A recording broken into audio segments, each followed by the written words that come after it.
muito bom dia. Nós estamos no 4º episódio do nosso quadro Café com Perícia Oficial e hoje o nosso tema é identificação criminal. Nós estamos aqui com os nossos entrevistados, a Cadine Godoy, formada em comunicação social com ênfase em jornalismo. A Cadine é perita papiloscopista da turma de 2015. Inicialmente, ela trabalhou no interior do estado e hoje ela é perita plantonista da capital do plantão BIC, Boletim de Identificação Criminal, que é a equipe externa. E nós estamos também com o perito papiloscopista Bruno Zuccarelli. O Bruno é também da turma de 2014, ele é formado pela Universidade Federal do Mato Grosso do Sul, em análise de sistemas. O Bruno é pai da Liz e em breve será papai também da Izzy. Ele também trabalhou no núcleo de identificação criminal, mas na parte interna, na parte do expediente. Cadine e Bruno, sejam muito bem-vindos ao nosso quadro. Obrigada pela participação de vocês e sintam-se à vontade. Talvez você, aí do outro lado da tela, já ouviu falar daquele jargão tocar piano na delegacia? Isso tem muito a ver com a identificação criminal. Essa é uma frase que faz alusão à identificação criminal. A identificação criminal, ela é uma coleta de informações de um suspeito, de alguém que pode estar envolvido em uma prática ilícita, ou é uma coleta que foi por determinação da autoridade policial. E uma das formas de identificação criminal é a coleta das impressões digitais. E é sobre isso que a gente vai bater um papo aqui hoje. Nós estamos com 2 servidores. Uma que faz a parte externa, que vai em loco, que vai nos presídios, que vai nas delegacias. E o outro que cuida da parte interna. E eles vão estar batendo um papo com a gente sobre esse tema. Cadine, eu queria começar com você. Você pode começar explicando pra gente a diferença da identificação civil para a identificação criminal? O que é essa identificação criminal? Então, Dani, a identificação civil, o requerente vai até o posto fazer seu RG. Já a criminal, nós vamos à delegacia ou presídio, algumas vezes hospital, através de requisição da autoridade policial. A partir daí, nós vamos fazer a coleta da digital, mais a foto de frente e perfil. Tudo isso feito em um formulário próprio que vai fazer parte tanto do inquérito policial ou de algum processo interno da delegacia. Então a gente pode dizer que a identificação civil é uma identificação que o requerente busca por vontade própria, aquela identificação que ele quer renovar o documento de identidade dele, ele busca o posto de identificação. E a identificação criminal não, ela é uma identificação então que ela é de certa forma compulsória, ela só é feita se a autoridade policial assim determinar. Então a gente pode dizer que ela é uma identificação que não é indiscriminada, quer dizer, ela tem hipóteses específicas que ela pode ocorrer?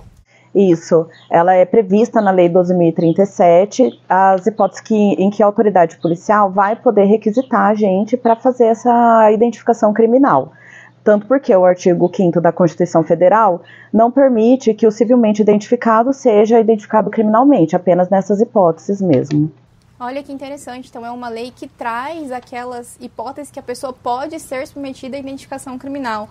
Bruno, essa identificação criminal ela pode incluir quais tipos de coleta? A Lei 12.037, uma lei federal, fala sobre esse ponto. A identificação criminal ela vai ser composta pela biometria, pela coleta da impressão digital, pela DECA do cidadão, por foto. E depois, em 2012, foi adicionada a possibilidade de identificar pelo perfil genético. Mas o que a gente tem usado constantemente, em maior escala, é a impressão digital e a foto.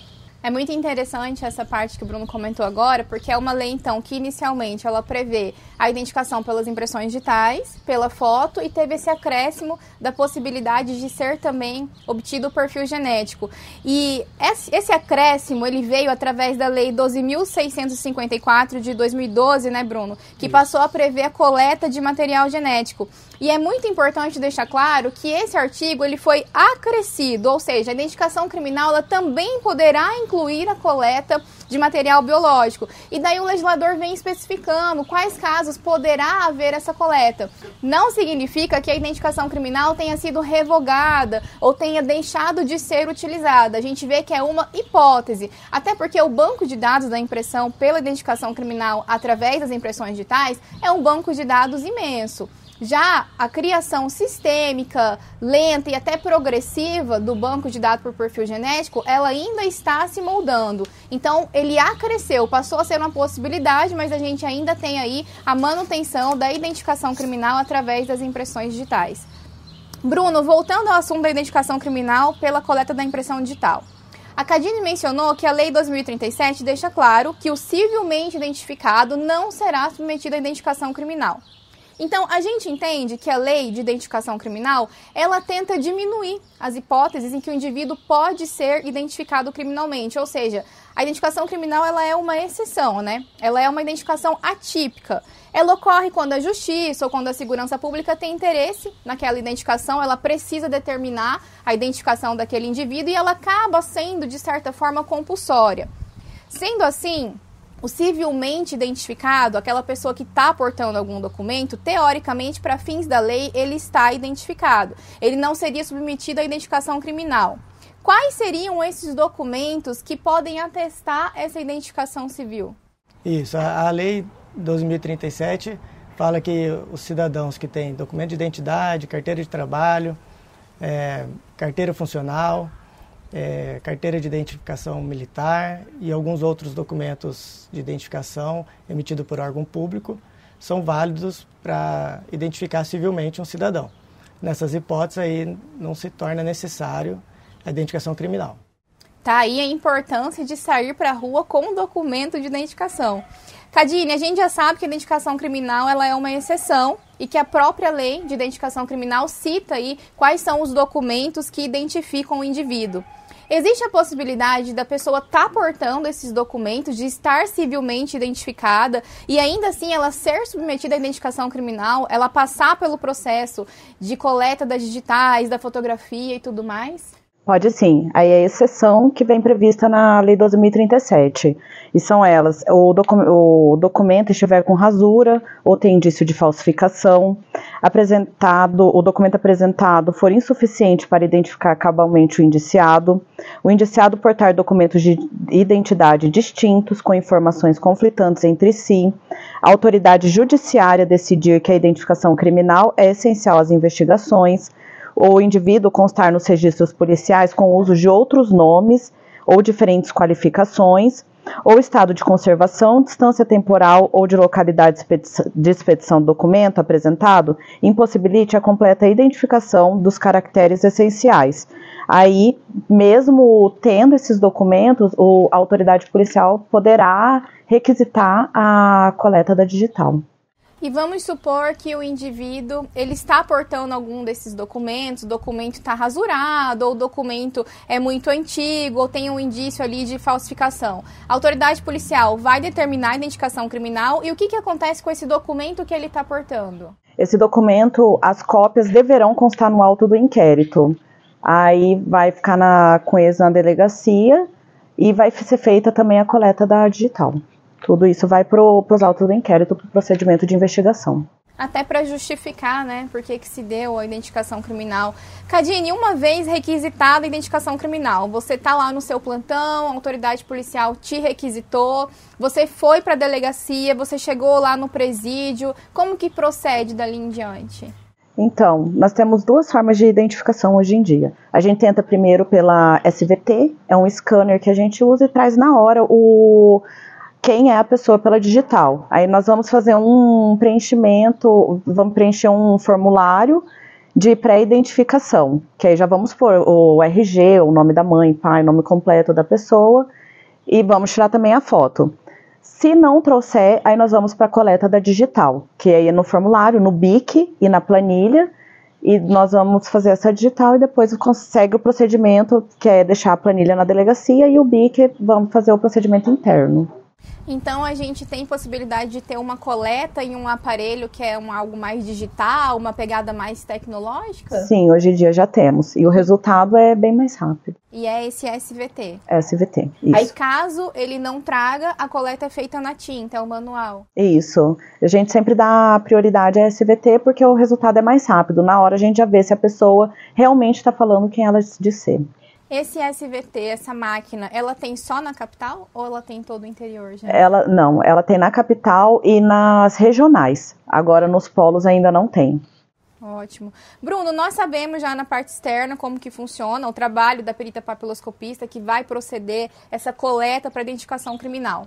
E aí esse prontuário ele vem para o Instituto de Identificação, essa coleta, essa fotografia, essas informações que o plantonista constou no boletim de identificação criminal, vem para o processo interno. E daí qual que é o papel do servidor que está no núcleo criminal, na equipe interna? Como que ele recepciona isso? O que acontece dali em diante? Depois de feito o trabalho de campo, aí traz para o expediente para a gente inserir esses dados no sistema. A gente insere tanto os dados biográficos quanto os dados biométricos. Os dados biográficos são o nome do pai, nome da mãe, e os dados biométricos são a foto e as impressões digitais. A gente insere no sistema e o sistema faz uma busca automatizada e traz para a gente alguns candidatos baseado nos critérios que nós, peritos papiloscopistas, elencamos. A gente pode colocar lá, trazer todas as pessoas que têm a mesma mãe, para a gente comparar as impressões digitais, ver se é um possível irmão, se ele está dando o nome do irmão. A gente traz todas as impressões digitais que forem, que tiver pelo menos 60% de similaridade e alguns outros critérios. Feito isso, o sistema traz para a gente alguns candidatos e o perito papiloscopista que trabalha ali vai conferir um por um e verificar se aquelas impressões coletadas lá na delegacia pertencem a algum cidadão com identificação civil. Caso tenha uma identificação civil concreta, a gente vai responder o delegado, a autoridade requisitante. Caso não tenha, essas informações vão fazer parte do nosso banco de dados e no futuro, quando esse cidadão for fazer uma identificação civil, aí o sistema nosso vai avisar e a gente vai ter, a partir daquele momento, uma identificação daquele cidadão que cometeu um crime lá no passado. Então, mesmo com esses filtros que o sistema faz, é imprescindível o trabalho do perito papiloscopista para fazer a comparação da impressão digital. Isso, o sistema ele traz para a gente os candidatos conforme os critérios que a gente elencou. Mas o sistema não consegue, não tem capacidade de fazer a comparação e trazer com exatidão se aquela impressão digital pertence a um cidadão ou outro. Então é muito importante o trabalho do perito para que ele possa analisar as possibilidades que o sistema trouxe e mesmo o sistema não trazendo algumas possibilidades, o perito ele tem a liberdade de procurar através de um nome de suspeito e de outras formas e fazer uma comparação além daqueles que o sistema trouxe. É realmente um trabalho de busca para identificar. Bruno, esse cadastro, ele é feito em um banco de dados estadual. A gente pode afirmar que o Instituto de Identificação do Mato Grosso do Sul, ele possui a coleta multibiométrica, as digitais e a fotografia de todos os indivíduos do sistema carcerário estadual? O Estado de Mato Grosso do Sul, ele possui um banco de dados multibiométrico com foto e impressão digital, mas não de todos os cidadãos que fazem parte do sistema carcerário. Porque, como a gente já falou, os cidadãos que foram identificados civilmente no momento da prisão, eles não são submetidos à identificação criminal. Somente aqueles que não tinham uma identificação civil conclusiva que são submetidos, então esses aí estão no nosso banco de dados criminal. E os outros que têm identificação civil, que foram presos e apresentaram uma identificação civil, certamente eles fazem parte do banco de dados civil. Então, de uma forma ou de outra, a gente tem a identificação de todo mundo que está no sistema prisional. Sim. Quando a gente fala em banco de dados, a gente sempre se depara com uma dúvida muito recorrente do telespectador, que é a existência de bancos de dados nacionais. Isso tanto no civil quanto no criminal. A gente sempre recebe essa pergunta. Existe um banco nacional multibiométrico de impressões digitais que possa ser voltado, utilizado para identificação criminal? A Lei 12.037, que trata da identificação criminal, prevê essa possibilidade. Mas essa possibilidade ainda não existe, ainda não temos isso. Isso depende de uma iniciativa do Executivo e, por enquanto, nós não temos. Então, os estados têm que trabalhar de forma colaborativa, sem usar um banco de dados nacional, mas o trabalho consegue ser feito mesmo assim. Cadine, complementando essa resposta do Bruno, não existe um banco de dados nacional, mas existe um banco de dados, que inclusive deve ser esse que o SVT puxa, né, essas informações? Isso, hoje em dia nós trabalhamos com EIFES, que tem todas as digitais, seja civil ou criminal. Quando nós fazemos o BIC ou recebemos um ofício para fazer a coleta, nós jogamos essa digital no banco de dados para trazer quem é a pessoa para a gente. Cadine, e todo esse processo de coleta de impressão digital desse indivíduo que foi identificado criminalmente, essa impressão digital, ela vai para o nosso banco de dados estadual? Ela é inserida dentro desse sistema? Sim, Dani, toda coleta nossa vira informação para o banco de dados, até para nós mantermos alimentado em questão da digital. Tem alguma outra forma de identificação dessa impressão digital que foi coletada desse indivíduo, que não através da inserção do sistema, que não seja identificada por esse sistema? Sim, aí é o confronto direto. Quando já tem o suspeito, nós já temos a investigação, já traz alguém, nós pegamos direto a digital, a identificação civil, e já fazemos o confronto direto. Aí a partir daí nós vamos fazer o laudo de hit ou não. Cadine, e o que é esse confronto? É comparar a impressão digital do suspeito que a autoridade policial está te apresentando com o quê? Isso, Dani. A gente coleta do suspeito e a partir daí nós vamos lá no nome e nós temos o banco de dados do RG. Nós pegamos essa outra digital, fazemos a comparação. A partir daí nós vamos comparar as minúcias e fazer o laudo. Então é comparar a identidade que ele está se atribuindo, que pode ser ele ou não, com a impressão digital dele, né? Isso. Entendi. Bruno, o núcleo de identificação criminal, ele é o setor responsável pela emissão de certidão de antecedentes criminais no Estado? Isso. Como nós possuímos esse banco de dados, todo cidadão que precisa dos seus antecedentes pode solicitar lá para o nosso setor e vai constar ali, só caso ele tenha uma condenação transitada em julgado. Se tem só uma suspeita, uma acusação, ele não consta no antecedentes criminais, né? Não pode constar. Entendi. E essas informações estão, então, no núcleo de identificação criminal. Voltando para a parte interna do setor, as informações, essa identificação criminal que a plantonista trouxe para dentro do Instituto de Identificação, elas serão consignadas onde? Qual que é o produto final dessa identificação? O que é remetido para a autoridade policial? Isso, como eu falei, depois que traz a coleta, depois que o perito da externa faz a coleta das impressões digitais, vem para o perito do expediente, a gente vai comparar com todos aqueles candidatos que o sistema trouxe para a gente, e uma vez a gente encontrando o autor, ou a identificação civil para aquele cidadão, a gente vai produzir um laudo e remeter à autoridade requisitante, que quase sempre é o delegado de polícia. E caso a gente não encontre uma identificação civil para aquele cidadão, a gente vai dizer que ele não está civilmente identificado, então fica um laudo não conclusivo.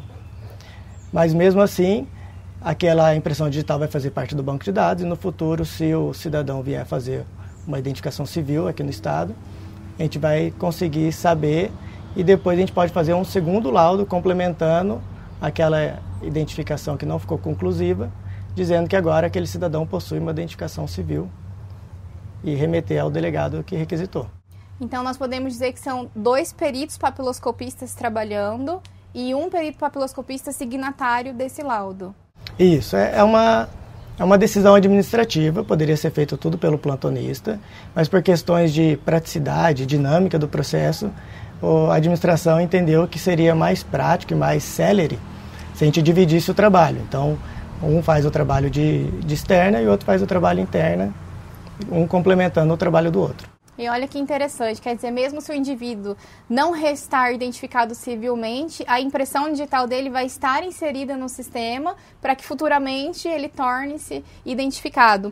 E olha que interessante essa informação que o Bruno trouxe, porque além do produto final da identificação criminal ser um laudo e ser confeccionado por um perito papiloscopista, a Lei 13.964 de 2019, ela aperfeiçoou a legislação penal e a legislação processual penal. E ela acabou alterando, Bruno, a Lei 12.037, que é a Lei de Identificação Criminal. E ela dispôs o seguinte, no artigo 7º, a linha C, parágrafo 9, que as informações obtidas a partir da coincidência de registros biométricos relacionados a crimes deverão ser consignadas em um laudo pericial assinado por um perito oficial habilitado. Quer dizer, a coincidência de registros biométricos nada mais é do que a convergência das informações biométricas de um indivíduo. É justamente essa identificação criminal através das impressões digitais. Então, essa alteração na Lei 2037, ela veio para reforçar a literalidade da oficialidade da profissão do perito papiloscopista. Está positivado lá na lei. Cadine, como que é ser plantonista do BIC? É uma atividade de perícia, mas ela tem uma característica mais externa, uma pegada mais de rua, de contato direto com o suspeito, com o indiciado. Como que você vivencia isso? Sendo mulher, sendo plantonista, já foi surpreendida em algum caso? Tem alguma situação que te marcou? Então, nós além da identificação criminal, nós também fazemos a identificação civil de algumas pessoas, os requerentes que por algum motivo não podem ir até o posto de doença, mobilidade, está em hospital, por algum motivo não pode ir, nós fazemos também. Outro serviço também que é nosso é o reconhecimento de pessoas desconhecidas em hospital. Então, além do BIC, que tem o próprio risco, tanto do deslocamento, porque nós estamos numa viatura, andando na rua, sozinhos, tem risco de contágio de doenças, Covid, tuberculose, toda essa parte, e também tem o próprio risco do contato direto com o preso. Quando um caso assim foi marcante para mim, mas foi mais de um desconhecido. Eu cheguei no hospital, ele estava acordado, geralmente é pessoas em coma. Deu para ver que ele tinha alguma deficiência. Quando foi feita a identificação, foi feita pela SBT, trouxe o resultado na hora. Já passei para assistente social, porque primeiro a gente envia para a primeira delegacia, para a autoridade requisitante, e a partir daí que eles mandam o resultado. Como já trouxe, eu só cheguei na assistente social, falei quem era, aí nós já vimos que a família já vinha procurando ele fazia um tempo que estava desaparecido. Nossa, olha aí, não necessariamente se trata de uma identificação criminal, mas justamente pela plantonista ter essa experiência dessa coleta das impressões digitais em loco, você foi até o hospital, fez essa identificação de um familiar que estava sendo procurado, né, por alguém. Bruno, como que fica essa parte interna? A gente tem aí uma perita do BIC, que é o boletim de identificação criminal, sendo requisitada para uma coleta hospitalar. Esse indivíduo foi identificado, mas ele é, na essência, uma identificação civil. E aí, quando ela chega no núcleo de identificação criminal? Para esses casos de identificação de pessoas desconhecidas, que a Cadine falou, o próprio plantonista vai fazer um laudo dizendo qual que é a identificação, qual que é a identidade civil desse cidadão. Vai usar o sistema EIPS para fazer a consulta, a pesquisa. E uma vez encontrado algum candidato, vai comparar as impressões digitais, certificar de que é ele mesmo, e vai responder à autoridade requisitante e enviar o laudo assinado pela própria plantonista. Nesse caso não é o expediente que faz, e sim o próprio plantão, a pessoa que está no local, na rua. Cadine, é um plantão bem dinâmico, né? Você sai da sua casa, você pode ir para uma delegacia, você pode ir para um presídio, você pode ser acionada para um hospital, e vocês estão em todos os lugares levando essa identificação. Bruno, nós estamos quase finalizando a nossa entrevista, e eu queria te perguntar se dentro do seu dia a dia, dentro da parte interna do núcleo de identificação criminal, se teve algum caso que também te impactou, que você conseguiu ver o resultado da identificação criminal, colaborando para a segurança pública, colaborando para a justiça? Tem um caso muito interessante. Muitas pessoas, quando eu falo que trabalho com perícia papiloscópica, as pessoas pensam muito na parte de acusação, de a gente prender as pessoas. Mas também a perícia papiloscópica traz também cidadania. E tem um caso muito interessante de um irmão que acabou ficando preso no lugar do outro. Um irmão trabalhador, um cidadão comum, e o outro irmão, toda vez que ia preso, dava o nome do outro irmão como identificação, usava o documento civil do outro. Então, quase nunca foi necessário a identificação criminal daquele lá, porque ele estava identificado civilmente com o documento do irmão. Por ser semelhante, a delegacia acabou não conseguindo desconfiar dessa situação. E esse cidadão, que não era o criminoso, foi até a delegacia fazer um boletim de ocorrência, e na hora que ele deu o nome dele, constava um mandado de prisão, como se ele tivesse foragido do sistema prisional. mas na verdade era o irmão dele que usava o nome dele. E ele acabou sendo preso, foi levado para o sistema prisional e ficou lá por 22 dias. Depois de algum tempo, o próprio cidadão questionou, falou, e o delegado abriu um segundo inquérito para complementar e apurar mais informações. E depois a gente chamou o perito e fez a comparação das impressões digitais e a gente pôde concluir que aconteceu um erro na prisão, que quem era para estar preso era o outro, e acabou conseguindo prender a pessoa certa e soltar a pessoa inocente, né? Então, é legal a gente ver que a perícia papiloscópica também contribui para o cidadão de bem. Sim. Como um acesso, né, um auxílio até a justiça. E olha que interessante, já imaginou se fossem irmão e gêmeos? Né? Um, toda vez que é preso, dando o nome do outro, o outro às vezes nem está sabendo o que está acontecendo. E se não é a impressão digital para individualizar, né? Para especificar, para dizer esse daqui não é esse daqui. Olha a importância desse trabalho na prática. Inclusive, Dani, isso é um caso comum para a gente. É quase diário a gente chegar para coletar, quando vê, ele estava passando o nome de outra pessoa mesmo. Esse tempo atrás era um cidadão passando o nome do ex-marido. Nossa, ainda bem que temos a identificação criminal. É digitalmente, né? Tem outro caso que aconteceu, de um mandado de prisão. A delegacia foi até o endereço, falou o nome do cidadão que tinha um mandado de prisão em aberto, e um outro cidadão, para proteger o primo, um cidadão que era surdo-mudo, com a intenção de proteger o primo e acobertar o primo, ele se identificou como se fosse o primo. E o delegado achou estranho aquela situação, porque não tinha nenhuma observação sobre ser uma pessoa surda-muda, e requisitou o plantonista fez a coleta, e depois a gente comparando as impressões digitais daquele inquérito que gerou o mandado de prisão com a impressão digital daquele ato de mandado de prisão, e constatamos que era a pessoa errada. Então ele tentou acobertar um primo, e a impressão digital pôde mostrar que não era ele, né? Bruno, e nesse caso que ele tentou se passar pelo primo para proteger o primo, os dois foram presos? Isso, aí a autoridade policial autuou ele por falsidade ideológica, e o primo conseguiu ficar foragido por mais um tempo, mas depois foi encontrado e cumprido o mandado de prisão no nome da pessoa certa. Olha aí a importância da identificação criminal. Por isso que falo, a identificação criminal ela tem por escopo auxiliar a segurança pública na determinação daquela autoria delitiva quando se tem aí a possibilidade de erro ou alguma dúvida. Ela é realmente uma ferramenta. Bruno, Cadine, nós estamos chegando ao final da nossa entrevista e eu queria saber se tem alguma mensagem que vocês gostariam de deixar para aquela pessoa que está se preparando para essa carreira, para aquela pessoa que está estudando para ser perito papiloscopista, para aquele curioso que nos acompanha. Bruno, tem alguma dica que você quer deixar? As pessoas me perguntam muito sobre isso e todo mundo que quer um serviço público, onde ele possa fazer a diferença, onde ele possa se sentir relevante, a perícia papiloscópica é um lugar bem legal, porque você pode ser relevante tanto na identificação civil quanto na identificação criminal.